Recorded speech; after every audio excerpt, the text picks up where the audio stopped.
To the Business Success Show with your business coach, Mac Attram. And today I have a very, very special guest all the way in from Atlanta, Georgia.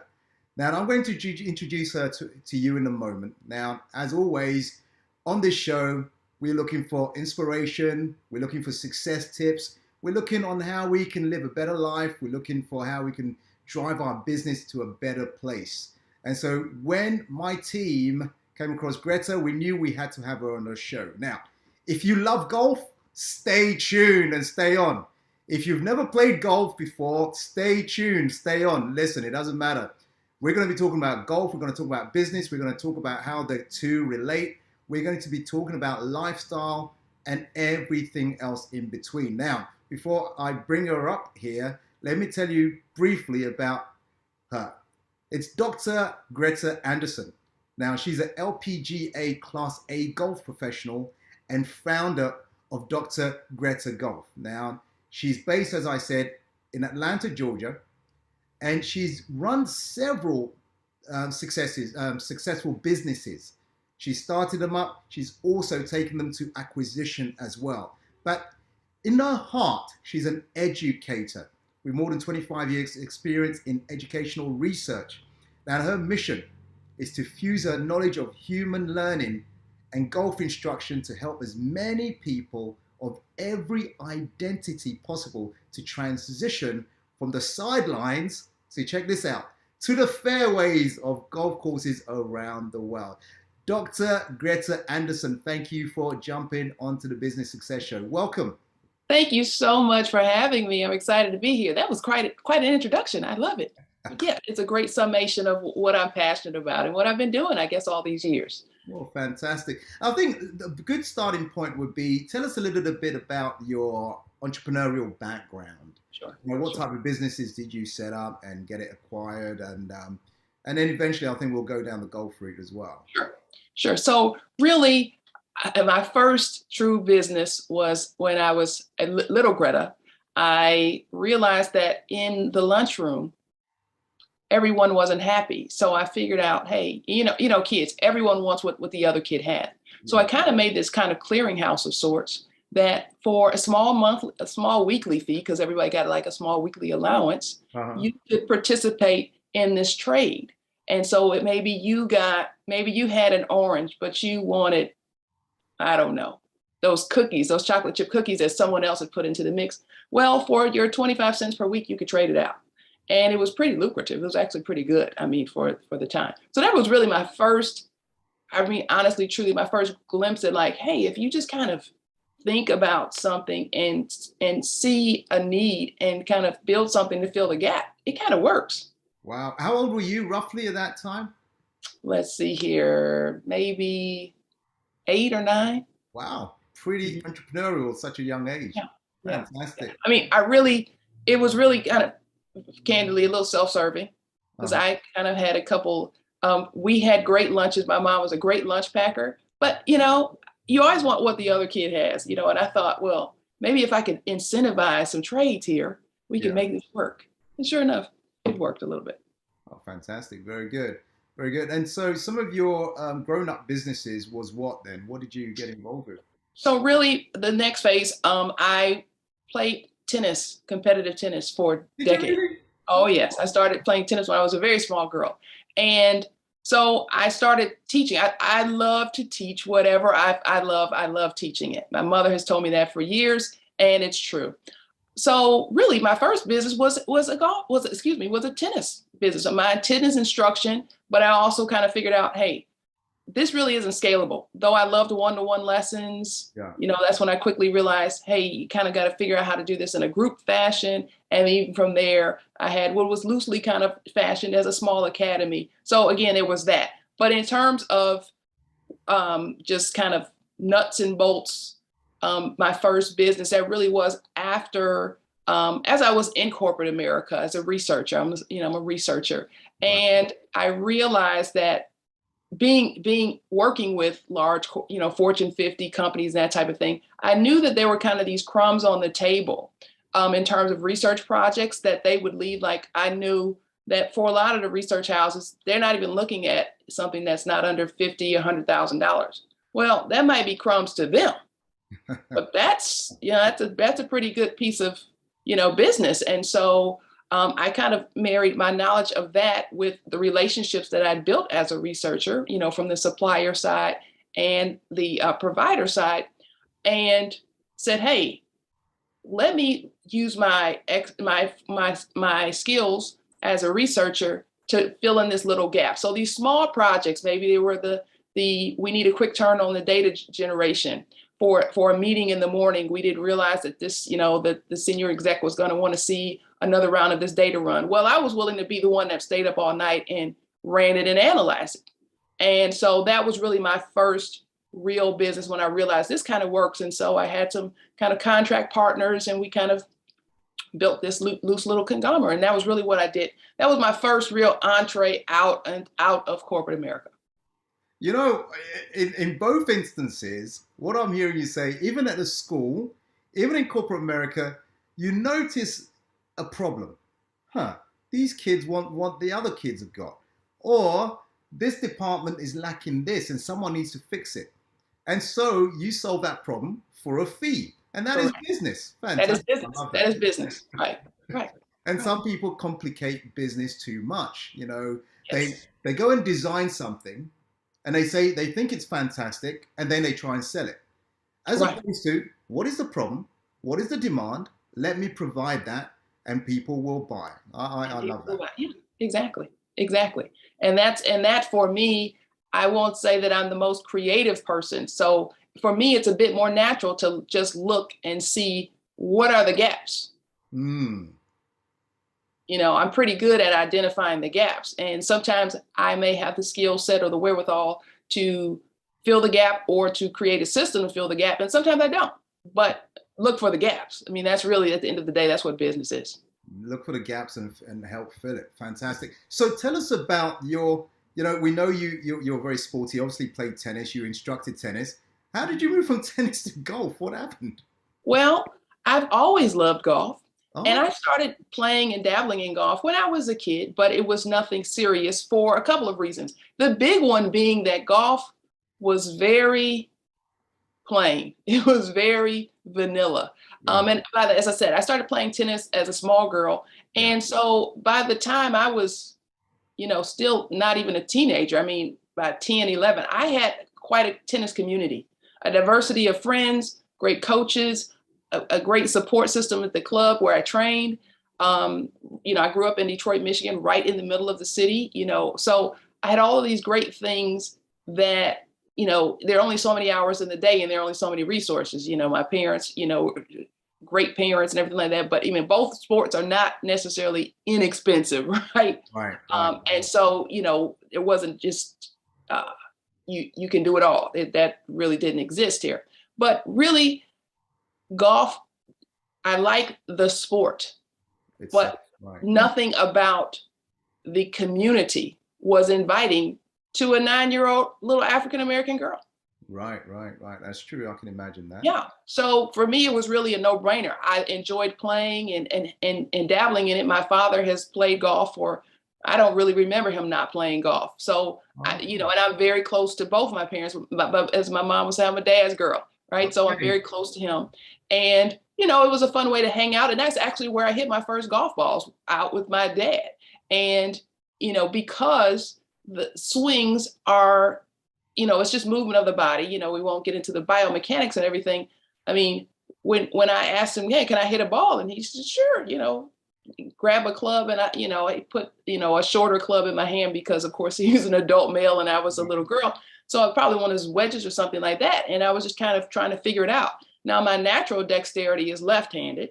And so I started out in tennis two-handed on both sides because the racket was about as big as me, right? So I'm kind of there. But when I picked up the club, of course, it was long, but I just kind of figured out the tennis ball's kind of coming here and the golf ball's on the ground, but, let's make it work. So basically, it's just a different plane. And I hit it and I struck it and it was like a beautiful shot. And I remember my dad going like, okay, do that again. It sounds like a natural ability. Yeah.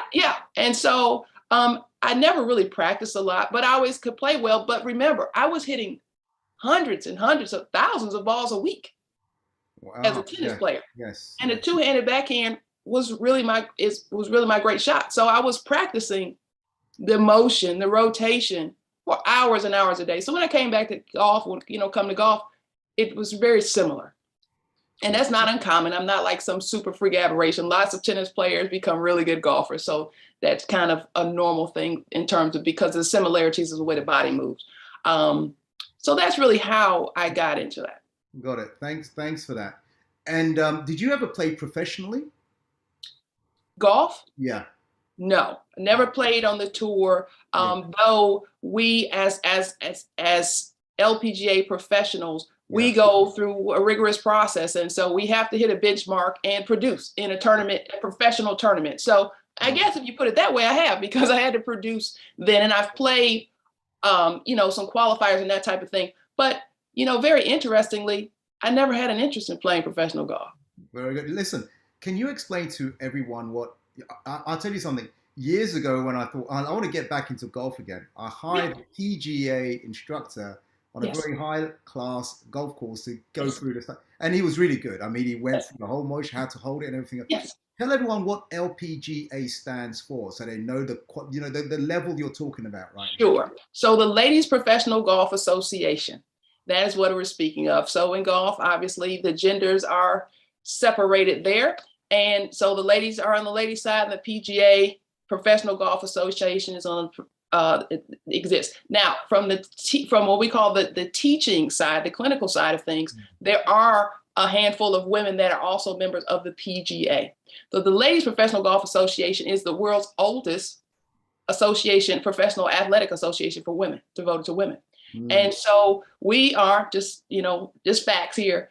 We are the world's researchers and teachers in golf. The PGA, phenomenal. Those are colleagues, and we love them dearly, but we really are all about instruction, the science of instruction, and research leading the way. Wow, fantastic. Yeah. Well, I wanted to really ask that question. Yeah. Now, Great so I question. really wanted to know for myself as well. One of the things you talk about is how golf relates to business. Sure. Golf is a business skill. What do you mean by that? Absolutely. Golf is a business skill because for so many reasons. Golf is one of my most favorite things to help people understand is this. Golf provides a platform and an opportunity to interact with a people or a person at so many levels that you would just never get sitting at a desk.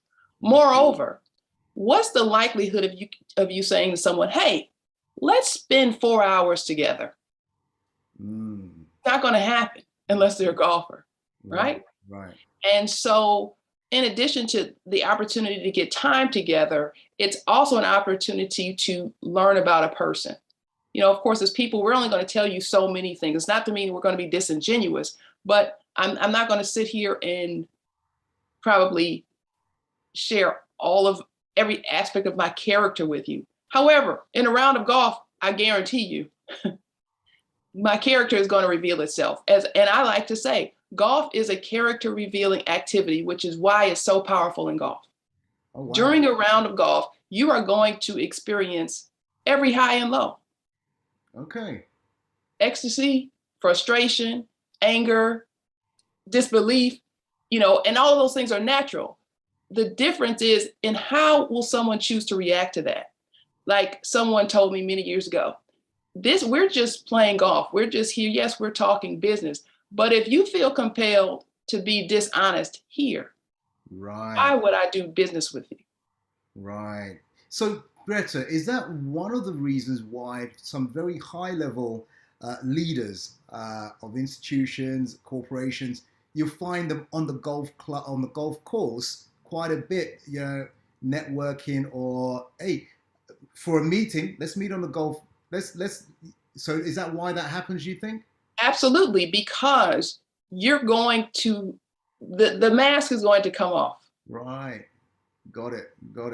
So it's not just a leisure activity. You can learn so much about that other human being that you learn so much about a person because again, we're human. We're going to hit bad shots. Hey, Tiger Woods hits horrible shots. I mean, right? We all do. It's about recovery and reaction, which is the same thing in business. People are going to make mistakes and mishaps. It's about recovery. Right, If right. presented with the opportunity, are you going to be dishonest? Are you going to take that drop a little bit more forward? Or are you going to, you know, count your strokes correctly? You Wow. know? Well, I get it. I never thought about it that way Yeah, before. yeah, yeah. Certainly, and you said it rightly that yes, you can go for a coffee with that person, or you can go for lunch or a dinner, but there's only so much of them you're going to see. But spending 3 hours, 4 hours on a golf course with them, it really, that character unveils itself. It is character revealing. I Oh, mean, and so I've seen, I can't say I've seen it all, but I've seen a lot. I've literally seen people on the first tee introducing themselves, shaking hands, before, when we could shake hands and that type of thing. yeah. And literally the interactions are so positive and strong, and the relationship builds that by the time we're shaking on the 18th, they're getting six-figure opportunities. Wow, that's good. Yeah. That's And I tell you, in the past 20 years, I have not closed a deal at a desk in an office. okay. It's been out Yeah. on. Okay, so for those people sitting there thinking, "Oh, golf is boring," but I love the business opportunity. Should someone consider taking up golf? Apart from the exercise and the leisure, Mhm. why, if they think it's boring, which, a lot of people do, Yeah. but obviously playing the game itself is very different. Yes. Why should Right. someone consider taking up golf Well, compared I with think, other sports? sure, golf really is a business skill. Right. It can open up an amazing number of doors because it never ceases to amaze me. And I'm in golf every day. It never ceases to amaze me the type of people and the type of business interactions that I have and that I'm having and been having and just didn't know it. Mm, Because golfers, once we know we're a golfer, we're in a society of sorts, right? yeah. We speak a language. It doesn't really matter about your political affiliations and inclinations. You understand and feel, and it can be empathetic to what I enjoy. We both love this crazy game of golf. We Right. both speak the language, and it's a language of its own. Like I get new clients week after week, especially this time of year as we're coming into the spring here in the Southeast United States, where they're going, look, I'm tired of not getting invited to the meeting. Oh, the meeting is Thursday at 2 o'clock because everybody plays golf except you. You don't even get the invitation, right? You don't speak the language. It's just as if you, Mac, you and some of your friends were Mm, going out to a fabulous dinner mm, and at a French restaurant. And right. you guys are going like, this is our immersion time. We speak the language, we're just gonna enjoy it. Right. I don't speak a lick of French. Mm, yeah. You're not going to invite me. It's not that you don't like Greta. You just know that why. I'm going to be standing there kind of twiddling my thumbs, waiting for everyone to, translate. It's the kind of thing, same thing. I'm not going to really invite, I don't like you, but you don't play golf. You don't speak the language. So I'm not inviting you to the opportunity. That And makes things are happening. that makes sense. Now, one thing I noticed over many years, over 20 years as an entrepreneur, there are many opportunities that have come up where the networking has been over golf. Yes. And the reason why I hired a PGA instructor twice, by the way, Mhm. was for me to brush up on the golf so I can go to those business networking opportunities and Mhm. actually be with the big boys as opposed to just sitting there while they go and play and come back and talk. Yes. So I have missed out quite a bit by not really embracing it fully, Mhm. right? Mhm. Yeah. Tell us about Greta. Tell us about your work as an instructor. What is it Sure. you do? Who do you do it for? Sure. Yeah, go ahead. So as an instructor, so I teach for myself. I own my own business, my own little academy, and I teach anyone and everyone basically. But really, I would say that about 75 to 80% at this point of my client base are professional women who are, here in Atlanta, we have the good fortune of having tons of great businesses, large and small. Hmm. And really, they are figuring out and have figured out or been told for years, you really need to get out here on the golf course.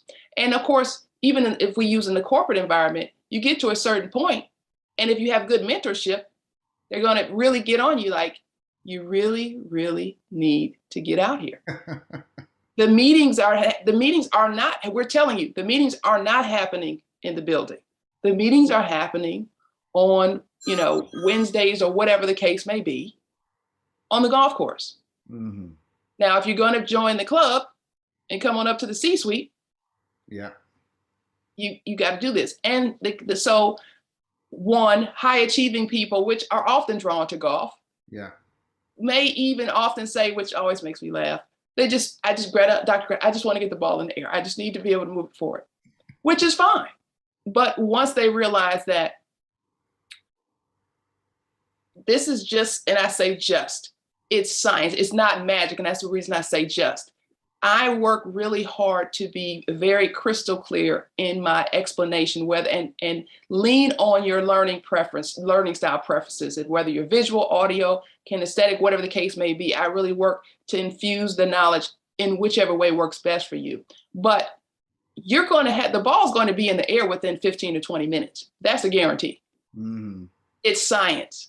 Right. That's the beautiful thing about golf. It's science. As I like to say, golf is just physics wrapped up in a game. Okay. Right. We have laws of ball flight. We have it's science. Mm-hmm. So once I help people to understand very clearly what makes the ball fly, and again, most people that come to golf, high achieving, they're intelligent people. You just explain these things to them very clearly, and then it helps them to see very clearly. So if I do this, it just can't fly. It just can't fly. So the ball is flying very quickly. So I say all that to say that all of a sudden they realize that, oh, the hurdle's not really in getting the ball to fly. Mm. And so with ladies in particular, one of the more interesting things, I guess it's just kind of a ceiling we're having to break here, is this this kind of self-imposed ceiling or systemically imposed ceiling. I don't know which one it might be, that I'm okay with I just want to be good enough to just bunt the ball around. And as I was telling one of my clients, I was like, you're in the C-suite of a Fortune 100 company. Uh-huh. You graduated, summa cum laude from XIV. I mean, I'm running off her accolades. And I said, and you really want me to believe that you're going to be okay with just hitting the ball 75 yards? You're not a below standard person. Why are you talking about? Right. So stop it. I go like, stop it. Stop imposing these things on it. And so really helping women, like, it's perfectly fine to embrace, wanting to be good, because golf is one of those things is that you don't have to be good to play good business golf. Mm. Now, most people once they get into it, they realize they want to be good for their own, intrinsic purposes. But as a business person, using golf as a business tool and a networking tool, you don't have to be able to score super low. That's a misconception. What you do need to know is how to manage the course and understand the rules and etiquette of this somewhat intricate sport when it comes to those types of things. That's the big difference. Wow. Fantastic. You explained it very eloquently, very, very clearly. Now, for those people who are now hooked, they're thinking, maybe there is something here, Greta. Right. If they're looking at joining a golf club or want to get into golf, what are some simple ways to get into it? So some simple ways to be like, if you want to just kind of dabble in it, I would say, first things first, golf is one of those things, like most things, I suppose. It's very easy to pick up bad habits. As I tell people, it's like when we're beginners here, we're baking a cake. Now, we're prepping a cake. Mm-hmm. That can go either way, right? But we're baking a cake. So we have to make sure we put in the right ingredients and everything like that. But as my mother and my grandmother make unbelievable bakers. And so while I'm not quite there yet, I've watched for many, many years now. And I know that both of them have always said the key is to have your plan, but to take your time. It's no rush, mm-hmm. right? When there's, from scratch baking, right? Stirring, taking your time, even if you're using a power, mixer, slow, right, versus rushing. So it's kind of the same thing with your golf skills. just dive on into it. Less is more. Okay. Less is more. Like, for example, someone may go to the driving range, hitting balls. Maybe they've worked on, or maybe they've observed, they've gone to it, a nice, if they're just starting and they just want to dabble in it, you have access to some equipment. Hey, we are in the digital world. I do digital instruction. You looked at a few YouTube videos, let's just say. You can go to the driving range and try some things out, right? But there's no need to go try and hit 200 balls, because for a variety of reasons, that's just not going to work out well. So maybe a basket full. But I will say this, and I, obviously as an instructor, it might sound self-serving, but it's just true in the big picture. The investment in good quality instruction, whether that is face-to-face or digital in the beginning, is invaluable. It will save you so much time and heartache. Yeah, absolutely. I totally agree with that. And that applies to areas of your life that you're trying to improve in. If you want to master something, go to the experts. Go to Dr. Greta Anderson. Go to someone who does this day in, day out, and they can tell you about your swing. They can tell you about the way you're holding everything. Tell you how to do that better. So I get it. Fantastic. Yeah. We're cutting off years. I mean, it's like anything else. People have to want to be better and do the work, right? Do their practice and that type of thing. But people are often amazed when they see clients and they're like, that is not possible. She didn't start last year. No, she started last year. Wow. Well, there's something there. But also, I mean, it has a health side of it, right? It's a healthy pastime, I suppose. Tell us a little bit about golfing and health. Sure. Golf is one of those things, right? It's a great low impact sport. It's healthful. We are in beautiful surroundings, green grass, fresh air, right? Fresh air. There's technologies sneaking in, but golf is one of the last bastions of peace and serenity, as I like to say. Where can you go for 3 or 4 hours and realistically be without technology? There's no walls on which monitors and TVs are hanging. You can have your phone on if you want to, but I'm kind of a traditionalist in that regard, that my phone usually goes into my golf bag and I just enjoy the round. I use the scorecard. I don't need the app. Pencil and paper works for me.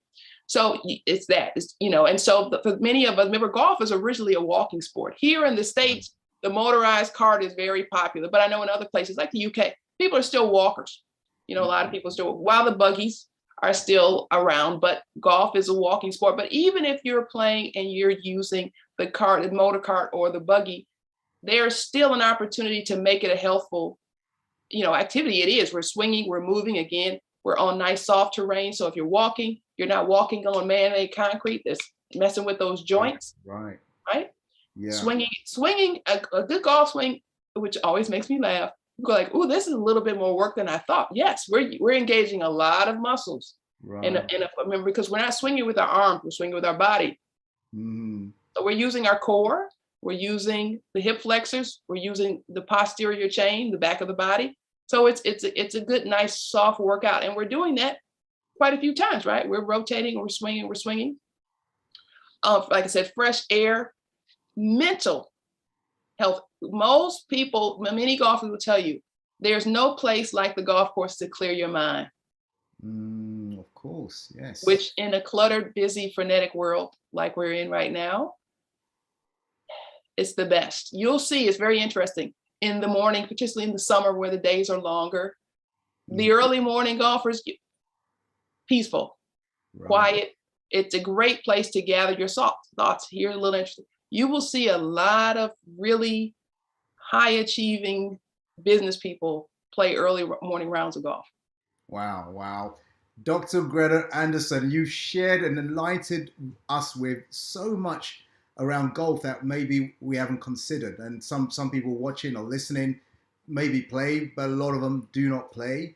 Like myself, I've learned a lot. And I will say this, we've been talking about business, we've been talking about golf, we've been talking about networking, we've been talking about people and human beings and how they behave and characters. And we've been talking about the health benefits of golf. So there is a lot there. Now, for those who want to, speak with you, catch up with you, get instruction by you, or learn from you, what's the best way for them to be able to do that? Sure. You can visit me on all the social media platforms at Dr. Greta Golf. and my website, drgretagolf.com. Okay, there you go. drgretagolf.com and at Dr. Greta Golf on all the social media handles. Correct. Correct. Fantastic. Well, I want to say a big thank you to you. And I've learned so much. And those of you listening in, watching in, make sure you leave your comments. If you've got a question for Dr. Greta, make sure you put it in as well. Subscribe, share, follow, whatever you need to do so you can have more awesome interviews and conversations just like this. So, Dr. Greta, thank you for jumping onto this. Thank you so much for having me. This has been a delight. Most welcome. You take care, and we will catch up very next time, very soon, hopefully. Bye for now. Bye for now. Okay, guys, thank you for watching. Thank you for listening, and make sure you leave your comments and also subscribe so you can get more awesome interviews like this.